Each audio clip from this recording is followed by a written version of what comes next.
Between life and death, there is Humanoids from the deep.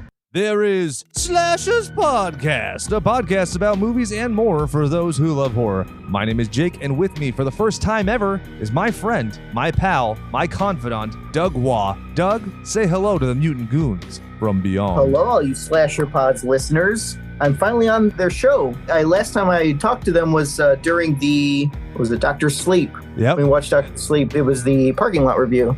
So it feels pretty good to be on the actual recording now. And you got good feedback. People were nicer to you than they are to me, and it's my own fucking show. People were like, hey, get Doug back on. I'm like, excuse me, what about me? I'm my chopped liver here. Come on, guys. So how are you enjoying the apocalypse, my good friend? I am enjoying it. 2020 is a very good season of the Twilight Zone right now. This is one of the craziest. But yeah, like I said, you wouldn't realize how crazy everything is. You know, first it was World War III in January. February was the Australian wildfires. Oh my God, yeah. And then coronavirus, then murder hornets, but I didn't see any murder hornets personally. Yeah. They knew to stay the fuck away from me because I'd sucker punch a murder hornet. You know what I'm saying? Oh, yeah. No, you got to get them. Just suck out that poison out of that ass or whatever's in the poison. City Slicker style? Yeah, boy. Yeah, City Slicker style. Yep. So yeah, the murder hornets, I didn't see any of those.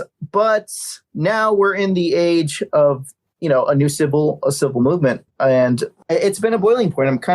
I'm very happy this is happening. Granted, in the middle of the virus, it makes things a lot more difficult and crazy, but 2020, we're in the middle of a history right now being written. Yeah, man. And, honestly, every day I get up, I feel kind of like the meme where it's Michael Jackson pulling out his popcorn and just like kind of looking up of like, oh, what's it going to be today? I remember seeing the thing about cannibalizing rats in New York, and I was like, boring. Need worse news because I'm used to the rest of it.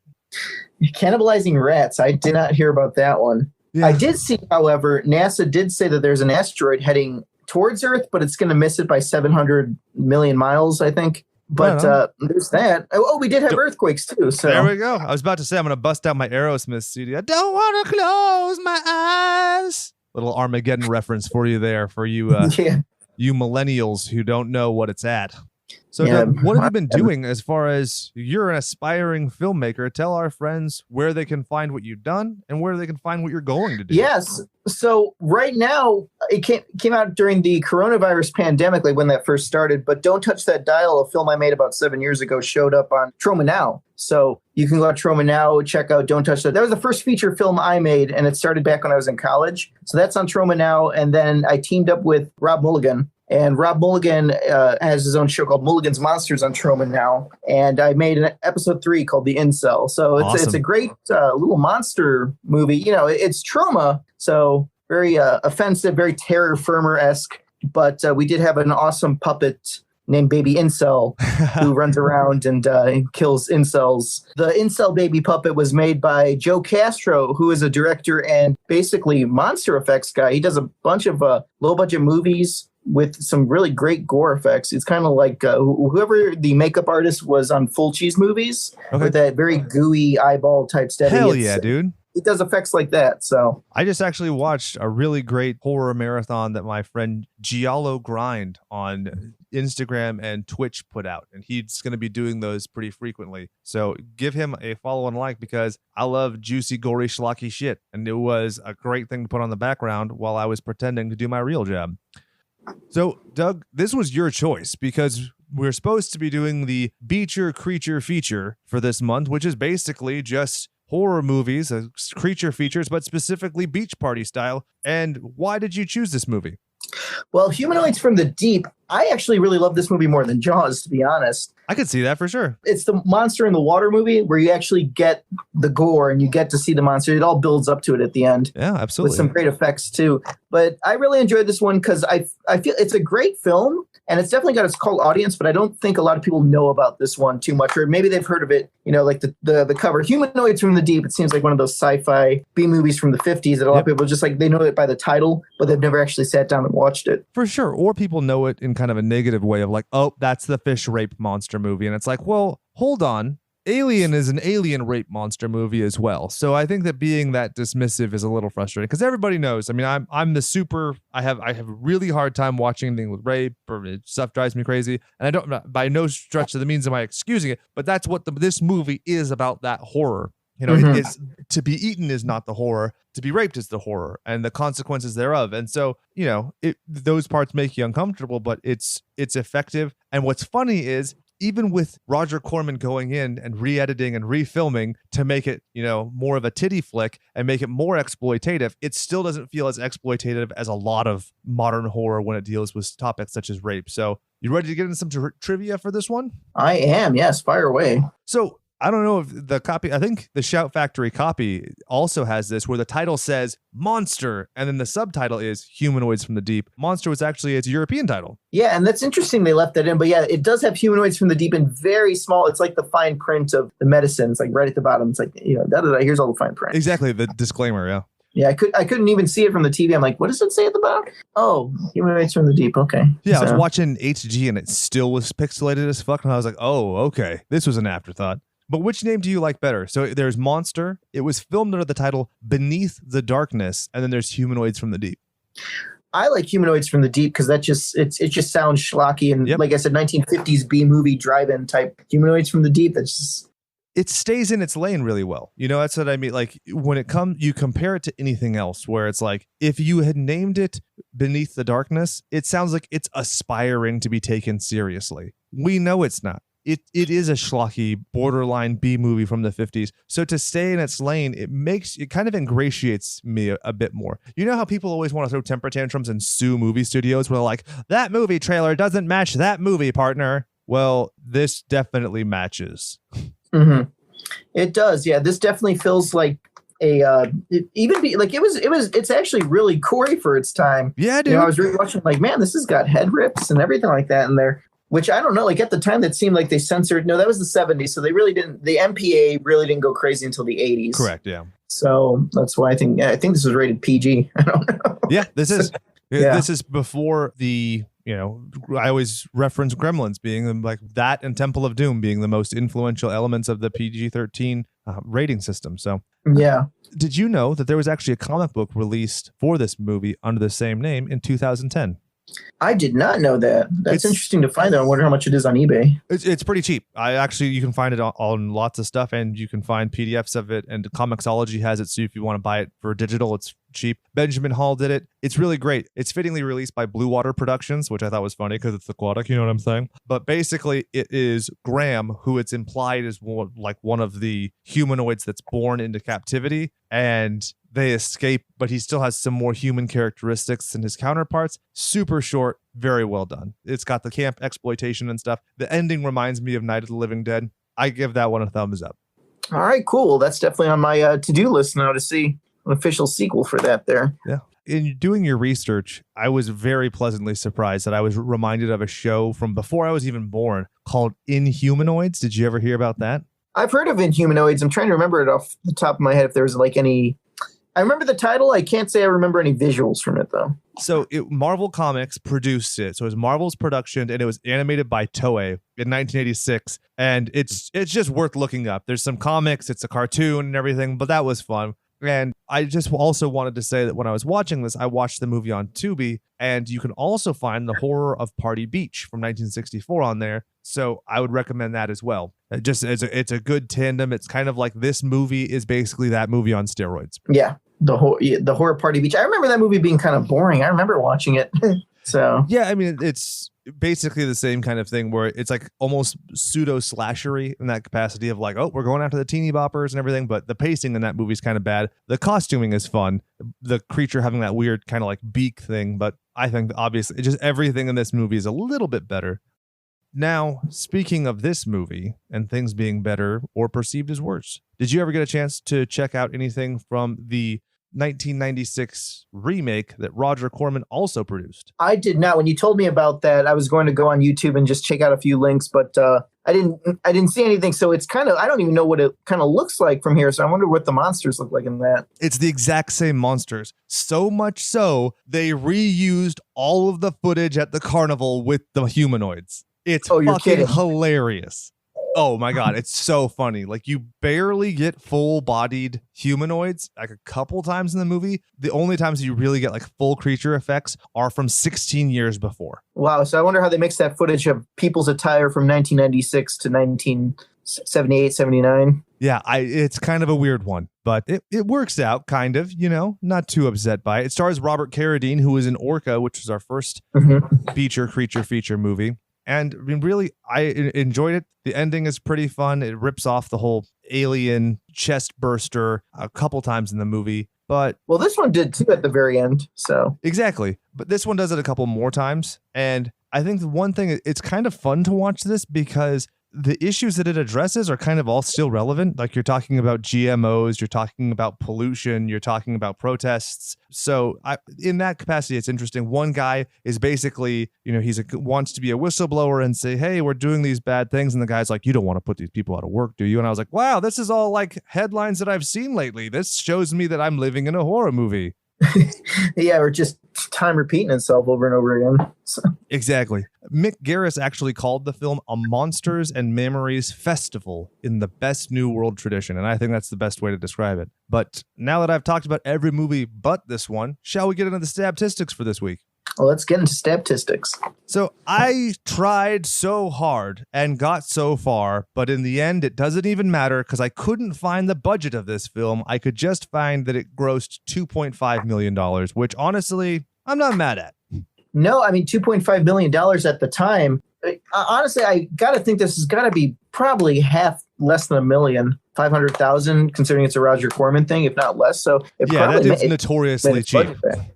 Yeah. Because the biggest thing was probably the makeup effects on there. But, I mean, it had Vic Morrow. It had some pretty big name people in there for the time. So, yeah, for frame of reference, this movie would have made $5,956,993.49. But, who's counting? No big deal. But yeah, definitely. Well, it made money because I know Roger Corman probably didn't spend more than $500,000 on it. And he went and revisited the property, and that one was produced by Showtime. So, he made money to do both. So. Yeah, and being able to reuse props and footage, he made a bunch of money doing that too. Super smart. That's the thing. Like he and Herschel Gordon Lewis, there's like schlockmeisters are great because you can appreciate them in two ways. You can appreciate them for their artistry, and you can appreciate them for their moxie, their chutzpah. Yeah, definitely great way to make money. And Roger Corman's interesting to watch too. Like when people bring up, just like, oh, how'd you make so much money on a low budget? Well, the first thing you have to do is sit down, analyze your actors, reuse sets that the old movies are using, and you save money that way. 100%. And it's fucking smart. Why reinvent the wheel? I mean, Jesus Christ, if you ever watched the old Power Rangers TV show, you could see like they're just reusing sets, they're reusing things. You can see a lot of those creature effects being used in different ways and stuff. And I can't be mad at it. Like I said, I kind of appreciate it in a different way where it's like it's almost its own artistry to see how that becomes, if that makes sense. It does. It saves a lot of money, too, because a lot of these big Hollywood movies pay millions of dollars for some sort of effects or like just scenery. And what do they do after they get their shots? They tear it all down or they just leave it there. And that's why it's smart for Roger Corman to go in and use that already used up property, So, yeah. And we have to kind of address the elephant in the room here. The film came out May 16, 1980. What came out May 21, 1980? That would be The Empire Strikes Back. So, oh yeah, Empire Strikes Back. That's gonna be a tough one for me to try and topple. So yeah, I mean, for The Empire Strikes Back, what did that make at the time? This still probably ran a good while after that, like drive-ins and stuff, I'd imagine. For sure. I mean, also, just the month of May. Let's look at the whole month and beyond. You had Friday the 13th come out on May 9th. The Nude Bomb came out that same day, which was based on Get Smart. So you kind of have that more comedic schlock. Empire Strikes Back, Carney, The Shining, this little movie you might have heard of. So just in that month, there's a lot of competition. And then as you move on into the summer, there's a lot less. But I mean, just the replayability of The Empire Strikes Back. Let me look at its opening weekend just for purposes of comparison. It made $1.5 million in just the opening weekend. So you compare that to this movie's entire run, it almost did it in a day. But obviously you have a higher budget. It's an existing intellectual property. And this movie's about fish rape. So, I mean, really, it did pretty fucking good when you think about it. Like, if you tried to sell this movie to somebody as an elevator pitch, most people are not going to make that movie. Well, there'd be some. Yeah, Blue right. Angel months. Oh, yes, exactly. Or Burning Angel, I think that's Yeah. what it is. Of Repenetrator fame, yes. Mhm, So mhm. the running time of the movie, 80 minutes. Do you love it? Is it easy breezy, beautiful cover girl? It is. I mean, the thing is, when you pop it in, I rewatched it again, and I'm just like, man, this runs like gangbusters. Next thing you know, it's like there's already a fish attack scene. There's a boat explosion within the first 10 minutes. Yep. Titties. Yeah. Right? Titties. Yeah, a lot of titties. So this is up there. Like, this is up there with like the Trauma style nudity, where it's like nudity every minute or so. Yeah, I'd say that it's deliberate to the point where it's very clear to me that Roger Corman went in and was like, okay, I'm going to shoot for this and for this and for this because I need to get titties here, here, and here so that we can keep things moving. It seems highly calculated. It was. And another crazy thing, too, because I've been kind of seeing, because you've seen all the older movies and stuff, but when I rewatch this, it's kind of like, man, at the time, it really had a focus on female, like tits and stuff like that coming out. But now it's like, you think about it, horror movies now, when was the last time you saw gratuitous nudity? Because no one had spank banks back then, no one had Pornhub. And so that's sold. Now it's like, it's weird if you see nudity in newer films. That's what at least within Hollywood, there's plenty of the independent ones that go all out. But no, any horror movie I've seen recently, bigger budget Hollywood, so it's not tits like they had in the 80s and 70s and stuff like the schlock fests. Exactly. And you know what? Like I've often said, and I don't even say it to be joking. Like I think that the fact that men aren't exploited the same way, like, don't get it wrong. I think that sexual exploitation, if you can use tits and ass to sell cheeseburgers, like, why can't you have it in your horror movies? So, like, have a little dick popping out or whatever. I don't give a shit. Like, the whole thing, like, horror to me is a celebration of all the things you can't say and think in your daily life. So just, like, make it perverse and weird and just have fun with it. So, yeah, kind of to your point, it's like, it feels like everything's kind of gotten, like, weirdly regressive, and, like, all of the movies are the same, where it's like, basically, oh, yeah, here's your jump scare. Here's your really loud music. Here's your creepy kid. Here's your creepy doll. Here's your creepy whatever. When all I really want is a monster to bite some titties and maybe another monster to bite some wieners. Yeah, you don't get that much now. I mean, Troma's the exception. Yeah, exactly. Like I said, I think Return to Nukem High Part 2, I watched it. I'm like, man, this feels like all this nudity in this. This feels like something that came out in the 90s or 80s. Yeah, you don't see that now. Yeah. But it was equal opportunity nudity. See? So a lot of extremely graphic nudity, but you also get penises. You get monster penises, monster ass, regular penises, morbidly obese penises, fat vaginas, skinny vaginas, some as big as your head and bigger. So. I love it. I kind of wish that you would have sung it to the jingle of the Oscar Mayer Wiener song, but I'm into it. I had the tune of the I've Got a Lovely Bunch of Coconuts. There we go. I'm all about that shit. So directed by Barbara Peeters, a competent director, but if you look at the movies that she had done at this point, she'd done The Dark Side of Tomorrow, Bury Me an Angel, Summer School Teachers, Star Hops, and a lot of these are basically like, look at these cute girls, and if you look at the posters, I mean, it's lots of tits and ass, and so it's very interesting to me that she basically kind of drew a line in the sand when it came to dealing with Roger Corman. At that time, a pretty successful guy, and she basically says, like, no, I will not shoot these extra scenes that you want. I will not exploit women, because the whole point of me doing this film in the first place was to have empowered women. And so basically Roger Corman was like, okay, well, I'm just going to get James Spitalardi to go ahead and film all the other stuff. And he was a second unit director. I don't think that Corman necessarily had the power to kind of tank her career, but it seems that after that, she basically just did TV pretty sporadically until the late 80s and then just stopped.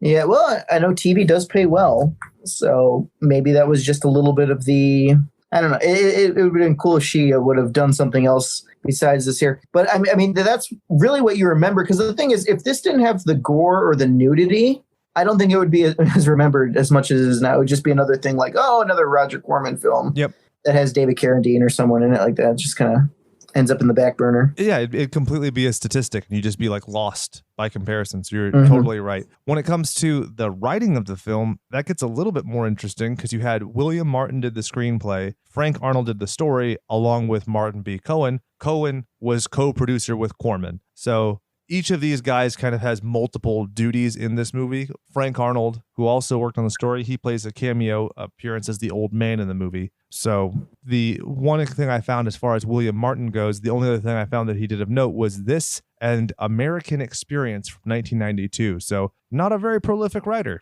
But in terms of the topics, the themes, what it deals with, there's a certain degree of timelessness to this movie, right? There is. Besides the outfits and everything like that, where you can tell it's like late 70s, early 80s. No, just like late 70s, because it definitely feels like a 70s movie. Yeah. But with the 80s gore, that didn't really happen until like the mid 80s with the extreme gore and stuff.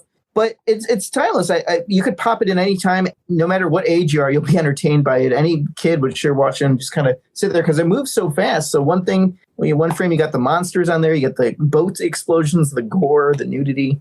But it's very fun. I enjoy this more than Jaws. Yeah, and this is great if you have a short attention span, or there's a movie I often reference, and forgive me if I've done it on the show before, but in the movie Win a Date with Tad Hamilton, the girl has an analysis when it comes to Pringles. She says, if you're going to have a lot of Pringles, you want plain because you want that pure flavor. But if you only get a little bit of Pringles, you want some kind of flavor because that'll get you there. And that's what this movie is it's shorter and it's just chock full of fucking flavor. Like everything has something, as opposed to like you're saying, like Jaws, where Jaws is great because that you have that pace to work. That's your plain Pringle, and I mean that in the most endearing way. This is I got a little pack in my lunch, and I'm about to get to go play some freeze tag, so I got all the flavor I need right here, right? Yeah, that's a good analogy. I try. Especially with this one here, besides like just the schlockiness of it, there's actually some good suspense and scare scenes on here. We'll probably get there later, but like the whole scene with the baby when the mom's guarding her, and that's got some good suspense. That reminded me of The Incredible Melting Man a little bit, if you remember that movie. Oh, for sure. It reminds me of stuff like The Fly. It reminds me of in Halloween when Michael Myers is next to the baby, where you're like, fuck, don't do it. Don't you fucking do it. Like it works. And I think that would have worked on me even before becoming a lame old cranky dad. Yeah, because at first you're like, oh, it's going to eat the baby. Yeah, for sure. You kind of hope it does, but like a kid gets murdered in the first 5 minutes of this movie. It's fucking rad. Mm-hmm. Yeah, it's on par with the gore from. It's a little more CGI gore in that. But if you've seen the Alejandro Aja Piranha movie, hell yeah, that movie fucking rules. Yeah, it gets up there with the gore, like the whole carnival scene and everything like that. Yeah. So some good stuff in there. Aja fucking rules, man. Did you see Crawl? I did see Crawl. That was a movie I didn't think no one expected it to be. In fact, I don't even think it had the right to be that much fun and suspenseful. When I watched it, I'm just like, oh, this is going to be something that I'm going to watch on Netflix. But I'm like, no, this is very intense. This is really good. It's like he took Piranha and was like, oh, you guys think that you only enjoy this because it's schlocky? No. I can actually just do this movie straight. And he did the movie straight, and it was awesome. Mm-hmm. You know what I mean? So I would highly recommend his career. Yeah, his early one too, High Tension, is really good. I don't know if you've seen High Tension. Fuck yeah, we did an episode on it where I showed it to my wife, who was like, wait, what happened? Yeah, the big twist is like, well, how did she do this? And how did this person do this? And I don't want to give spoilers away. So unless people have seen it already. If you haven't seen it, you owe it to yourself to see, just so you can watch our episode, but also because you'd actually enjoy the movie, because I don't know anybody who's seen it who hasn't been like, all right, that is pretty good. Even people who know like the plot twists and points I've known and introduced the film to still enjoyed it. But especially if you do know the twists, watch it with somebody who doesn't, 10 times better. But we talked about Roger Corman. According to IMDb, he's done 415 movies he's produced. Damn. 94 years old. Damn. Jesus. And still more, too, because there is Death Race 2050 that had the guy from Spartacus in there. Nope. And it's Roger Corman produced that. So he was, I don't know what he did much of, but he did that. That was a few years ago. Hell yeah. So I found a really fun list of prolific filmmakers that he's worked with over the years. Would you like to hear just some of them? Shoot. So he worked with George Armitage on Gas, Paul Bartel on Death Race 2000, Timur Bekmambetov on The Arena, Peter Bogdanovich on Voyage to the Planet of the Prehistoric Women. This little fella, don't know if you've heard of him, James Cameron on Battle Beyond the Stars. Another little fella you might have heard of, Francis Ford Coppola on Battle Beyond the Sun. You had, the list goes on in what? I'm sorry, how did you? Ron Howard in Grand Theft Auto from 1977. Another guy. kind of indie guy. You might have heard of him. Martin Scorsese, Boxcar Bertha from 1972. So really, check out his filmography and then like just take a deep dive and you'll see like everybody needs to start somewhere. And so for people who've besmirched, Corman for being a schlockmeister, fucking Joe Dante gets his start on Hollywood Boulevard with him. And then Joe Dante from there gets Piranha. From Piranha gets Gremlins. Bada bing, bada boom. Legend. Yeah, Roger Corman was the doorway for these filmmakers, just to kind of, for not necessarily for them to experiment, but I imagine when they went to college, when they got out, that would be the first opportunity. Would be Roger Corman because he had all these productions going on. Exactly. At the time. I think a lot of people like to have these hofty presuppositions where they think, oh, well, I would never besmirch myself by doing that. And it's like, well, you know what job you take? You take the job that pays. The fact is, for everybody who wants to make fun of Jennifer Aniston for having done Leprechaun for like her film debut, that movie paid her. That movie made it so she didn't have to have a shitty job so she could go to other auditions. So I think people should be so lucky, and especially if you're an independent filmmaker and you're working and you're aspiring to something, like I think that it's very disingenuous to, look down your nose at other works, because that could be the thing that finances you going and literally creating a life doing what you want to do. That's exactly it. Yeah, back when I was in college, I had people that were like, oh, you enjoy these films? I wouldn't be caught dead working on this. I need to work with people that do Tree of Life. And what are they doing now? Exactly. Gone.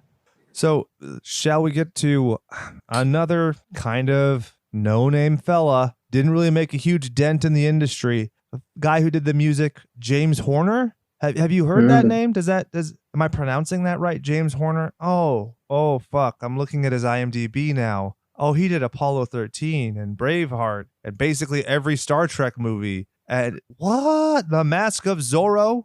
Bicentennial Man? And he had 14 days to do the music for this film. Did that blow your mind?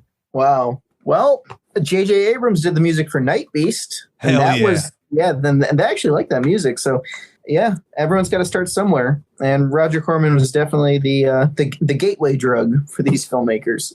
Yeah, and I really like the music for this film. Like, it sounds epic in parts. I mean, it's not the best music I've ever seen, but it's definitely good. It's stylized. It has a certain degree of permanence and timelessness to it, especially when you have direct comparisons to films such as Aliens and whatnot. The fact that he made sure to use an orchestral, composition as opposed to just doing something cheap and easy like synth. Not saying that it's necessarily easy to write the music, but to execute and to record and to slap it onto a film, it's much cheaper and much more expedited process. The fact that he had such a condensed timetable, still did that. I mean, it makes it art. I mean, with a movie that's got subject matter like this, if you start making little bargains like, oh, we have cheaper music, oh, we have cheaper effects, then it becomes less artful and just becomes bad, Yeah. The music on here too, I believe I'm looking at the back here for reference. Let's see. Yeah, I mean, he said he had 15 days to do it. That's pretty good for 15 days. Yeah, I couldn't do it with 15 weeks, so. No, well, yeah, you didn't have anything like iPads or anything like that back in the day, because now I could understand. It's like, oh, I got to make music real quick. Well, just pull out your phone or your iPad and make some music, download an app for that. But no, you had a full orchestra, so. Yeah, I saw a really cool device. It's a MIDI guitar that you link to your phone, so it never goes out of tune, and you can carry it everywhere, and you can just play guitar, but your phone does all the work. And I'm like, Jesus Christ. Like, what an age to be alive. I just get that piece and plug it in. $40 later, yeah. It's crazy how far things have come. I've seen little Casio keyboards you plug into and you make the music. You do it on GarageBand on your iPad or computer, and you've got music. You've got a full orchestra at the touch of a finger. So shall we get to Rob Bottin, the amazing little child who did this kind of amazing amount of work on this film? Yes, and this was one of the things, kind of like how Peter Jackson made the bad taste aliens in his mother's oven. I feel like this is kind of how it was. I mean, look at these monster effects on here. This is really good for however old Rob Bottin was, because he ended up going to do RoboCop, The Thing, the effects on Seven, Total Recall effects. So he went on to big things after this. Hell yeah. The Howling, The Witches of Eastwick, like there's some really cool stuff. And he'd also, by this point, he'd already done The Fog. He'd worked on Piranha. So you have, that kind of guerrilla, it's got a cheap budget. We're just going to just make sure we get every penny's worth of what we're getting out of it, right? Yeah, these suits too, they took a lot of damage. From what I noticed upon watching it too, maybe there were like 3 suits total. Yeah. Because there's the one with long arms and there's another one and there's like a stunt outfit. Because I did notice there was one that was constantly being used where they set it on fire later on in the movie. So much probably thicker padding and stuff. Yeah. Yeah. But yeah, he went on to do The Thing. And crazy story about that though. When Joe Castro made the little incel puppet, Rob Bottin gave him some of that this latex stuff that was recycled from The Thing. Wow. When the dog has those little tentacles out of the back. So there's some of Rob Bottin's Thing tentacle juice inside of that incel baby puppet that Joe Castro made. So a little bit of history. That's amazing. Yeah, so I'm kind of like, man, I feel so blessed. Right. But yeah, I ended up doing RoboCop. Now, I don't think he did the stop motion in RoboCop. I think that was some different company. So he did the special effects makeup. You got Murphy's hand blowing up. You got the liquefying man in the acid. You got Red Foreman's bleeding neck. There's some really fun effects in that movie. Mm-hmm.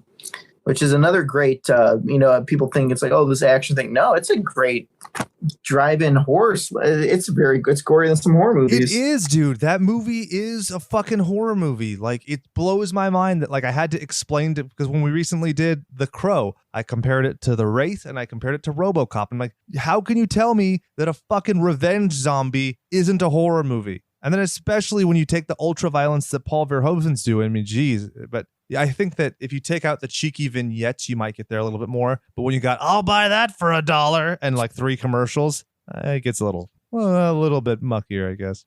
It does, but man, that key stab to the neck, that's some good gore. And you remember that? I remember seeing that as a kid. Oh, hell and that yeah. was the R-rated cut on VHS. So it's even more gorier now on the uncut versions. Yeah, I like my Paul Verhoeven movies uncircumcised, if you catch my drift. Now, when it came to the character design for the humanoids in this film, I was, my wife looked over my shoulder while I was watching and she's like, oh, that actually looks pretty cool. And I was like, yeah, it reminds me of the creature from the Black Lagoon meets Cthulhu without the tentacles. Yeah, definitely. The creature from the Black Lagoon, they had the brain of the Mars Attacks aliens. Yeah, right. Yeah, that's a great movie too. And Hell then yeah. I'm trying to remember I don't know if you've seen the movie Zat. Yeah, dude, where he's got the tennis shoes. Yeah, that one. It was filmed in a pond. That basically the same. I mean, that movie had horrible effects, but I still love it. But this one, yeah, it's like I said, Rob Bottin did an amazing job on these effects here. It was a mixture of all creature from Black Lagoon, and it still looks great to this day. Yeah, and did you know that Bottin and his Steve Johnson both played humanoids in the film? I did not know that. Yeah, and the Kent Adamson also did, and I believe he acted as something of a shadow producer on the set. So that's kind of cool. Yeah, so a lot of people doing a lot of things on this movie, wearing multiple hats. Multiple hats, and this also has the Jaws type mayor, but the Trump, if you will. Yeah, so. Right. I care about money, not people's lives. Yeah, you expect me to close this place down? We're the fair's here. That's the biggest time to. Yeah. Okay. Yeah. All right. Okay, boomer. So. Yeah. So shall we get into nicknames? Yes. Let's get into nicknames. Awesome. So we had Doug McClure as Jim Hill.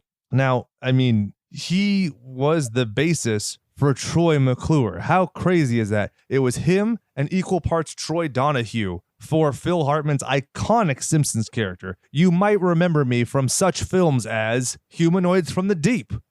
Yeah, I'm Troy McClure. Yeah, so I really like him. He had some really fun quotes. One thing I found of his that I really enjoyed was watching The Sound of Music is like being beaten to death by a Hallmark card. Yeah, I mean, he was in other movies such as The Land That Time Forgot and Death Race. And I mean, he had a very interesting career, did some Western stuff. Right before doing Humanoids from the Deep, he had done Warlords of the Deep, which I thought was a pretty fun little tandem, if you will. That movie is basically about the lost world of Atlantis. So it's a little bit different, but equally fun. And there are some great creature feature effects. Okay, cool. Very nice little tidbits of info there. I always try. And as far as a nickname goes, can we just call him Troy McClure? We'll call him Troy McClure because that's the same thing I saw. As soon as I saw Doug McClure, I'm like, Troy McClure. Perfect. Then we have the doctor, Susan Drake, played by Ann Turkle. She does a great job. She adds a lot of credibility to this. Like I always remember the scene where the guy's basically mansplaining to her in the lab coat, and she's like, "Suck my fucking dick. You ain't no shit." And yeah, I might be paraphrasing there because I don't know if that's the exact quote of what she says, but she does a really good job. That's exactly what she said. That's exactly what she said. And did you know she was married at one point to Richard Harris, who was the captain in Orca, which we just did on the show. Bwah, bwah, bwah. And this is more cheeseman drama than the Spanish telenovelas. Good web of connections. Yeah, there. We're gonna replace 6 Degrees of Kevin Bacon with 6 Degrees of Orca the Killer Whale. I'm down. Awesome. So other movies that she was in, she had done Humanoids from the Deep. She was also in Knight Rider and a bunch of TV shows like Murder, She Wrote and RoboCop, the TV series. So if you get a chance, her career is pretty goddamn decent itself. I was just going to call her Doc. Nothing too crazy because she doesn't annoy me in this film. Like, I think that she's a really redeemable character who's pretty interesting. Yeah, makes yeah. Because when I saw Knight Rider, that's what I remember she was in. I believe, I don't know if she was the same one. So Let's Scare Jessica to Death. I'm not sure if that's the same actress from that movie, but yeah, definitely seemed familiar face. Yeah, and one thing I'll also want to say, I think another reason I don't want to pick on her is because I actually think that like I'm sympathetic to her to an extent, because when Barbara Peeters and she saw the additional sequences that Roger Corman had done, they both respectfully requested to have their names removed from the film, and they were refused, and they had to. And so she appeared on like different talk shows and stuff and basically said like, this was wrong.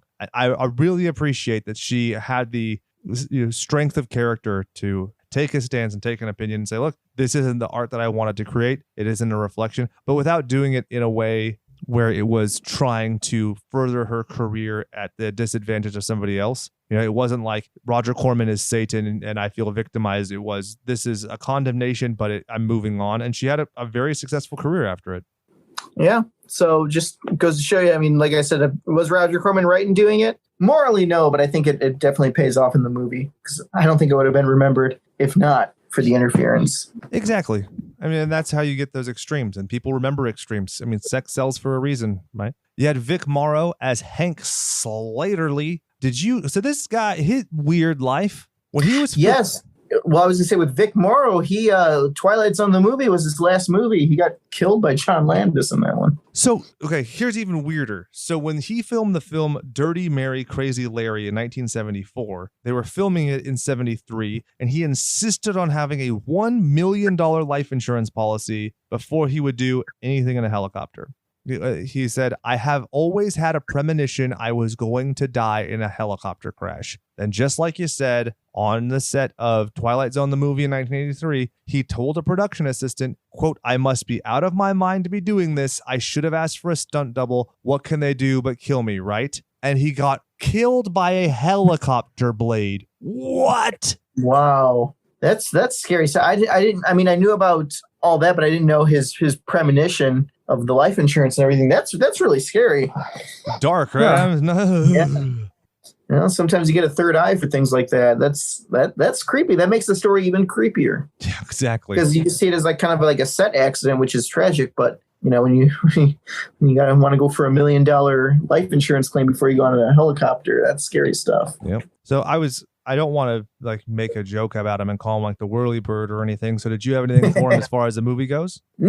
Not too much. I thought he was the Trump of the group because he started a fight with he was punching that guy who had the gun. Remember, he's like, oh, you know, I'm not. My dogs are getting killed. He's a racist guy. I mean, he clearly attacks like the Native American fella. So yeah, I didn't want to go straight to the jugular, but yeah, let's do it. Like he is not a likable character. So. Doesn't mean that he is not a likable character, but that tells you he's a good actor because you didn't like him. Exactly. So, he's doing effective heel work for our pro wrestling fans. Yeah. What's crazy about that too is that Twilight Zone, the movie, he plays a racist character as well too. Because remember, he gets sent back to, the Vietnam and Nazi Germany. So maybe where there's smoke, there's fire. We'll never know. Cindy Weintraub played Carol Hill. This was her feature film debut. After this, she does The Prowler in 1981. She plays Lisa. She did 6 episodes of Baker's Dozen, then never acted again. Probably out in the mountains somewhere. Her career is shorter than my tiny shriveled dick. Any nicknames for her? Well, I can relate, first of all, and then any nicknames for her?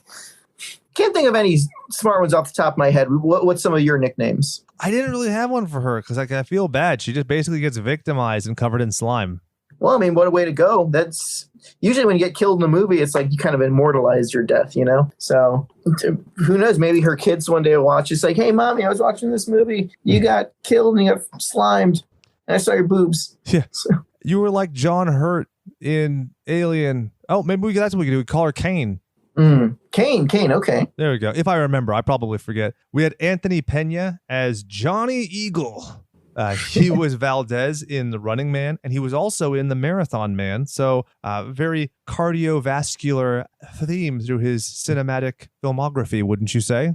I would, yeah. Thought it was pretty interesting. He was actually scouted by Cincinnati Reds to play baseball, but actually completed his degree at the University of Santa Barbara and has teaching credentials in history and English for children with disabilities. So I thought, hey, look at this nice fella over here. Yeah, playing Johnny. Now, Johnny Eagle, I'm trying to remember, that was the guy with the short shorts, right?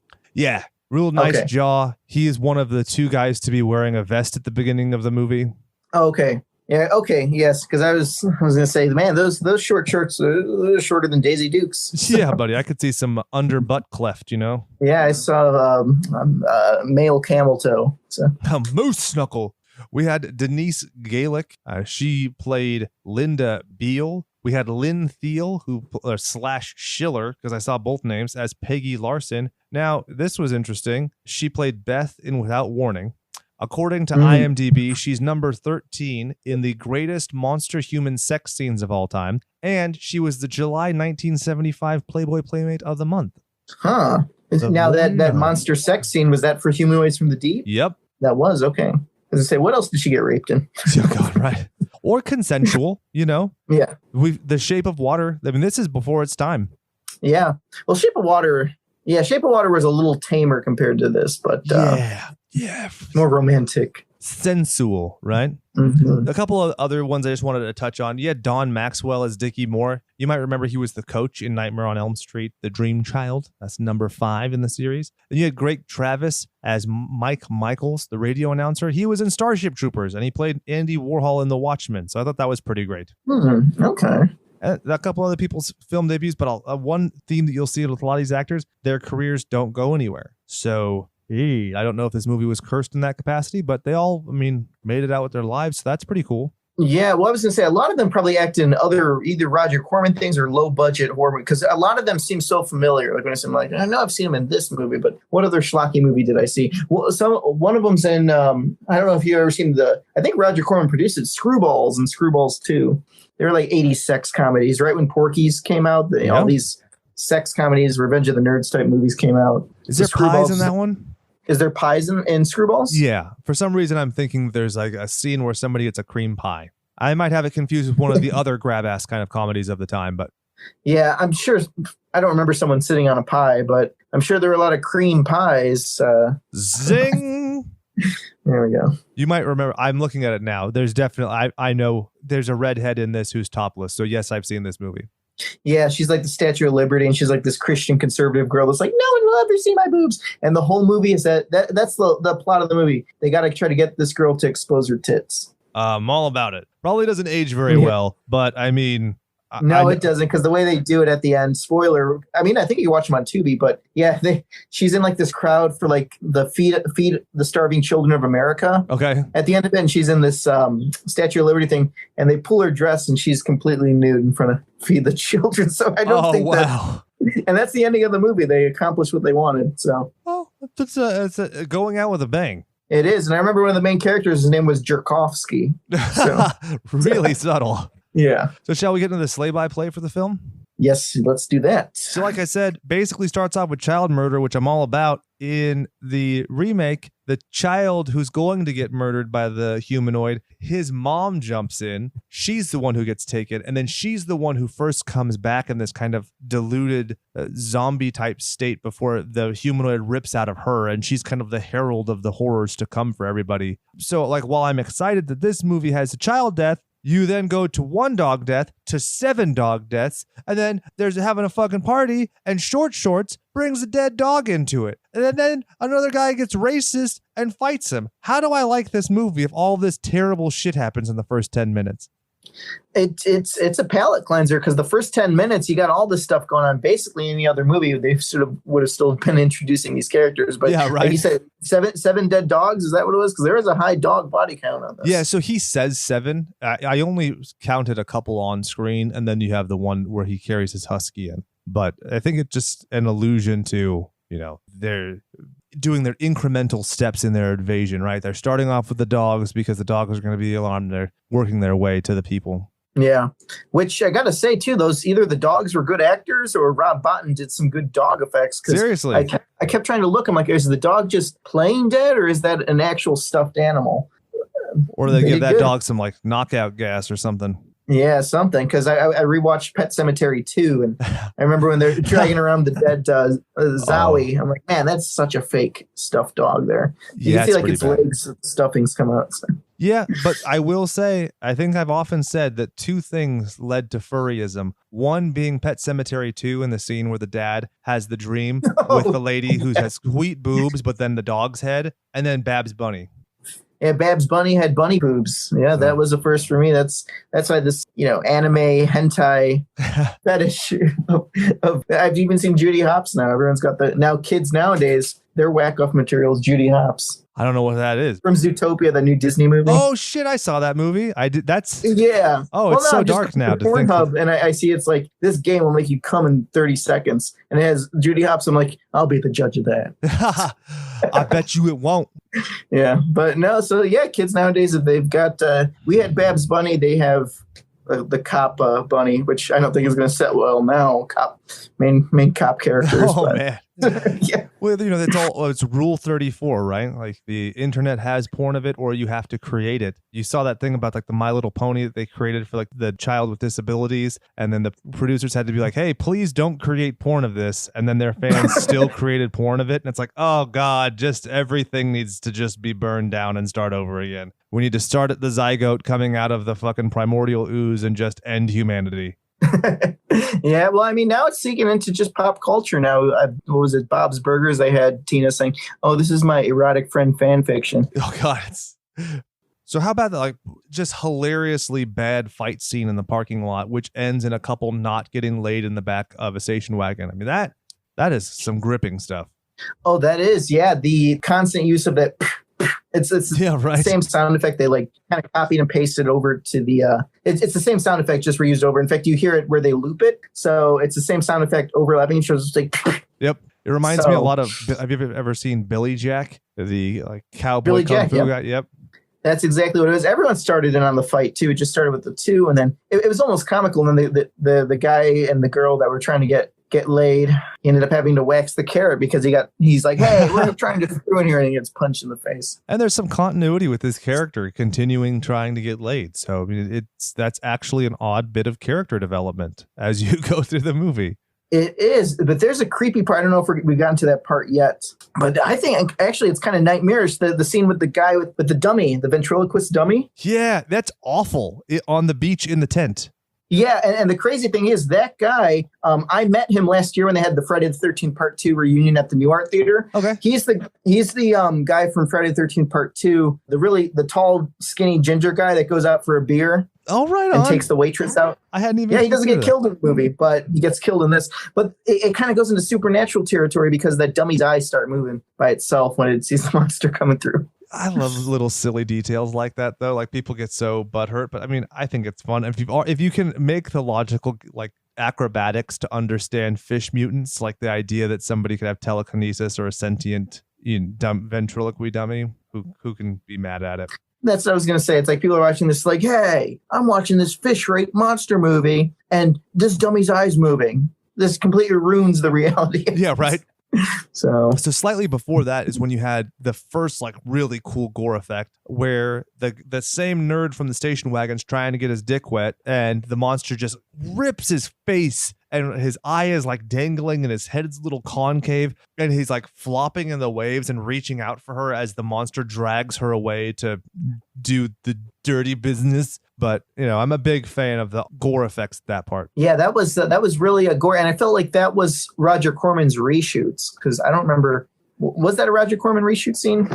I feel like it is. Tonally, it feels just all very abrupt to keep having him like flop around bleeding versus just falling into the water. Because it seems clear that he's like dead at first and then it's him suffering in agony. So I feel like that was definitely something to just kind of pump up the jams. Yeah, but I can definitely say that fish rape, very reminiscent of the movie Extra. So if you've seen Extra, that reminded me of too. For sure. And so then you have your ventriloquy scene. You get to the scene where one Molotov cocktail blows up an entire fucking cabin. How about that? Yeah. I rewatched the scene twice just to make sure I wasn't missing something. I was like, is this like an oil refinery? Like, why did it just blow up? Because they had the budget to blow it up. Exactly right. Yeah. And so then there's the other one where the monster pulls the dude with the gun off of the dock, and then the dude crushes his fucking head in like Captain America hucking a shield, then shoots him not once, not twice, but thrice in the chest with a rifle at point blank range. It's awesome. Poor stuntman. Yeah, right. Yeah, poor stuntman, because you got to think, too, when they were getting shot and stuff, they're in that heavy suit and they're falling in the water. Yeah, that's got to be scary to do because... You know, it's already hard enough to breathe in that costume as it is. Imagine being submerged in water with all that blood and gore effects and stuff too. So. And imagine how hard the squibs have to be to get through that compared to like a t-shirt. Yeah. That's the other thing. So, yeah, good for them. That's one thing too. I give credit to all these people that did these either in water scenes or people that worked with the shark in Jaws or even like Humanoids from the Deep when that later on in the movie. But maybe it's like an unknown fear, but a fear of the water and fear of being entrapped with like mechanics underwater too. I always thought like seeing anything like rigging or any sort of mechanical things underwater and you being anywhere near it always gave me the creeps. I don't know why. There's actually a subreddit for that, thalassophobia, which is the fear of the ocean. So people will post stuff like that a lot. Yeah, and it's crazy because I do have a fear of the open ocean, but this movie kind of reminded me like when the actors are falling in later in the movie. Yeah, but they're in that pier area, and that pier with the log is just going in. I don't know. I'd be like, if I was an actor on that, I'd be like, I'd do it, but I'd probably be like, okay, I'm gonna get this shot. And I'm getting the fuck out of this water. Seriously, where's my backup snorkel just in case? What's going on? Yeah, keep me safe here. Where's my union rep? I want him on the phone now. Yeah, or just better have some good food at craft services. Right, make it up for it. You got the chick when she's driving, you get the creature smashing through the windshield, and then she just like drives off, great. And then she keeps looking through her side mirror, but doesn't look through her back window, and then he's there. I thought that was just kind of quaint and cute. The big bridge explosion, or where the car drives off of it, then explodes. That's super fun. It's hokey. It's completely ridiculous, but it's one of those things where it's like my viewing pleasure was actually increased greatly with yet another explosion in this film. Yeah, and the explosions are all like kind of like sugar on top of that already fat, saturated popcorn. Because when you see Humanoids from the Deep, it's like, okay, I'm already satisfied. There's monsters, there's gore, there's creature effects. It's 80 minutes. And then on top of it, you get these explosions, which is just... hey, give it to me. Yeah, and you see an old man unironically wearing a beret, which is fucking sweet. Oh, yeah. I had to take a note about that. I was like, man, he unironically looks pretty cool. So then they go... Good. No, I was just going to say, so this movie's got everything for everyone. It's jammed into one. It's like devil's food. You know what I mean? Yeah, you can't, better than sex cake, right? Yeah. So then you get an orgasm watching all those orgasms on screen. The fish orgasms. So they end up going back to like the nest and they're taking all the pictures with the doctor and they find out that Peggy's still alive and she's covered in the slime under the seaweed. Dude, that is a super simple effect. It is so creepy and awesome. I love it. Yeah, that is a great effect. And even with the actress too, because it's just kind of like obviously they used real stuff for that. Yeah. So, you know, you got to really be dead. And now that wouldn't be dedicated, but some people have phobias of that. So, and it just pays off because if it creeped you out, it definitely creeped out tons of other people, and look how effective and cheap it was. Yeah. And I mean, she had open orifices and there's like seaweed all over her body. That's some dark stuff. In the sequel, they basically ripped off Aliens, and there was the kind of calcified stuff like when you see the people up on the walls with the chest bursters. So it reminded me of that. So I think this effect is simpler, cheaper, and way more unique. So I really like this one by comparison. I'll have to definitely check the sequel then. So. Yeah, it's totally worth it. Did you like the brown, muddy sludge that comes out of the creature's mouth during the autopsy scene? I did like that. That was very, it was like a mixture of oatmeal and looked like orange juice maybe, but definitely Black Exorcist type puke there. It was rad. And then again, I mean, you're keeping an incredible pace through this whole movie. You have the whole autopsy, you understand, you get the origins, you get the theory, and then they realize, oh shit, you got to get to the carnival. I really love when the creatures walk and their tails move. It's such a subtle detail, but it distinguishes it so much from like Creature from the Black Lagoon and whatnot. And it's just a good at like little, again, subtlety. But if you just have a tail, it's one thing, but you can see the performer underlying knows that the tail is there and is articulating with their way that they walk and move. Good stuff like that. It's c'est magnifique. Mwah. Yeah, and that's perfect too. And then the monsters each kind of had different looks too. Like you had almost the one that like the fatter looking one. Yep. That they used for stuff, obviously. And then there was the one with the long arms. Like Reed Richards, yeah, that's and all that. You remember that. And that's another thing too. I was going to say that's why I'm glad we're doing a podcast on this, because I feel like with Humanoids from the Deep, the monsters, when you watch them, granted it is for the cult audience that likes it, but they could have made toys or they could have made something like little action figures of these monsters. I'd buy them. Yeah, I like them a lot. Made a line of Humanoids from the Deep, and we never got that. So not yet, but you can imagine there's going to be a Funko Pop of it at some point. Yeah, and that'd be cool. You get all three, spend $60 fucking on a Funko Pop because this one has a different splotch of color, or this one's got the long arms. Or they'll release the same one but like shittier. Like I always hate when it's like, the Invisible Woman, where it's like a clear plastic Funko Pop, but then they have like the regular one. It's like, well, which one do you buy? Both, I guess. I don't know. Yeah, so, those limited editions are. This one's flocked and this one's not. Or this one is the exact same, but it's in a different box. Mm-hmm. I have to give a shout out to the ginger beard guy who gets ganked from behind and just has a torrential shower of blood out of his throat. One of my favorite kills in the movie. Oh yeah, that's a really good one. Like I said, great gore in this one too. And when you think about the thing, it's a lot of the neck. Like I remember when the guy gets his neck completely ripped off. If you remember that scene in The Thing, when the fat guy's on the table and his neck's kind of stretching before it to make sprouts legs and walks away. Yeah. Yeah, but before that, you see like the neck ripping. They use like that same kind of neck rip effect on there. So it's awesome. And it's actually a pretty damn decent fake head considering it's in the movie for all of 5 seconds, Yeah. Wonder if he got to keep that. So yeah, somebody is lucky enough to have it. Did you like the I don't know. Am I just a weirdo? Because I really laughed out loud when the humanoid was on the merry-go-round and then he kills the guy who just keeps going around. Yeah, that I've noticed that too, and I'm like, man, this is at least he got killed. He got a good ride out of it.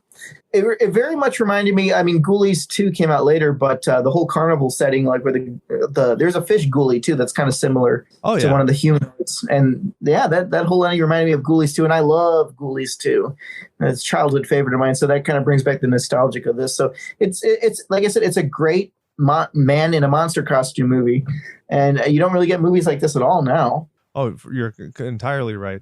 Like they do a really good balance. Like when the kid lights the humanoid on fire, they don't belabor it and keep the kid in the rest of the movie. They don't keep going back to that well. And it's just a nice brief thing. When it gets to the baby, that's not a 20-minute scene. It's glimpses and then it's done. It keeps feeling, I guess, somewhat fresh because rather than having these long narratives or these issues or crises that are like panning out over the movie, you abandon them relatively quickly and then you just get a new crisis, it feels like living in 2020, right? Where you're just like, oh, God damn it, we just got rid of the last thing. The baby's safe and now this person's in danger.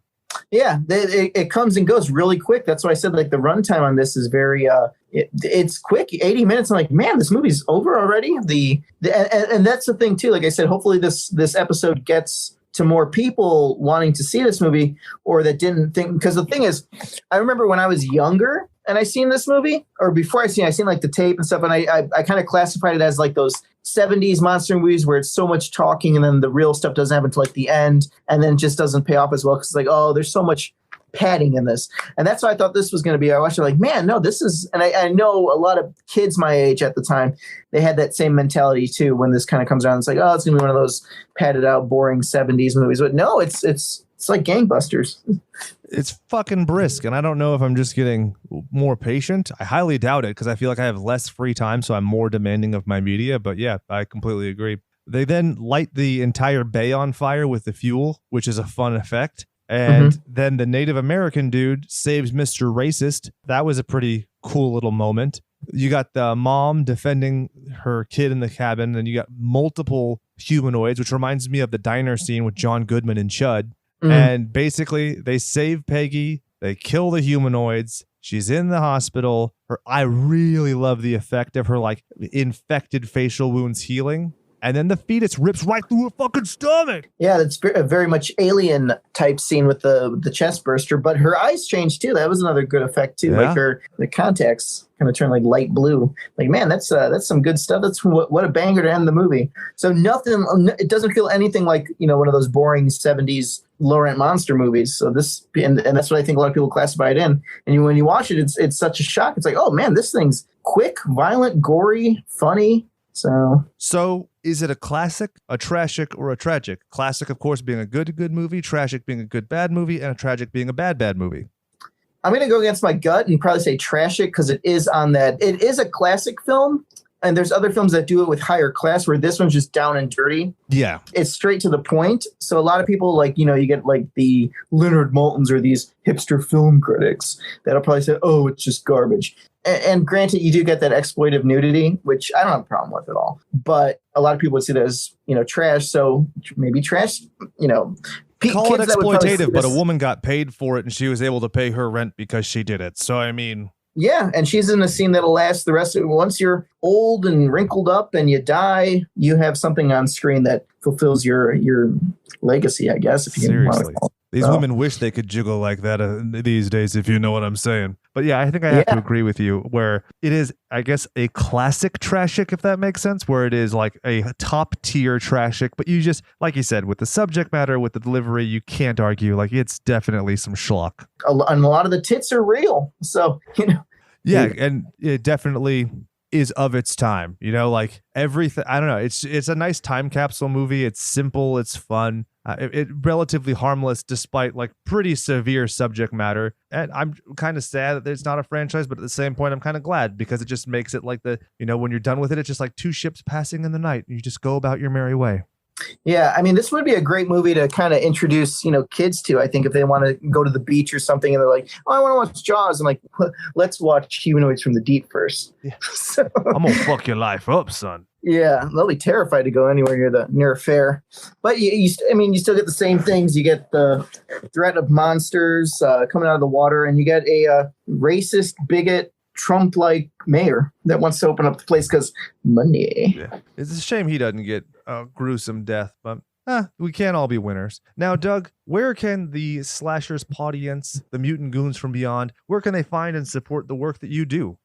Well, right now you can, if you have a Roku, you can go to B Movie TV, and they're showing Gross House 1 and 2. If you go on their Facebook page, they show a schedule because B Movie TV is like a channel. Gotcha. So it plays automatically, like depending on what time of the day it is. And you could also buy the DVD from Amazon, Gross House, and Don't Touch That Dollar on there. If you're a big Troma fan, Troma Now. My first film I did is Don't Touch That Dial. That's going to be that's streaming now. So if you subscribe to Troma Now, you can watch that there. So Troma Now, Amazon, just look me up. There's some, I work with a lot of great schlocky people. And like I said, you always got to start somewhere. So it's awesome, man. Keep doing what you're doing. I think it's absolutely beautiful that you're making your art, you're pursuing your dream. And if I can share our meager audience with you, I'm happy to do it. Now, I would like to thank everybody and take an extra special chance to thank our Patreon patrons and everybody. I mean, it's been remarkable that we've been supported as voraciously as we have, especially during these trying times where I know that the economy is shit and the world is ending. And I just can't say enough how grateful I am for you. But I know that there's so much that you could be doing with your money and your time, and just that you're appreciating us and being part of a community and just enjoying something like this podcast and the underlying movies. It means a lot. You know, I've often talked about how when I was a kid, if I had that kind of community that we're developing here, I think I'd be a lot less weird. So hopefully we can give you that sense of community during these trying times. And yeah, my name is Jake. For Doug, I'm going to ask that you go out there and do something you love. And remember that all work and no power play makes Jack a dull boy. This is where you do the fart sound. Perfect.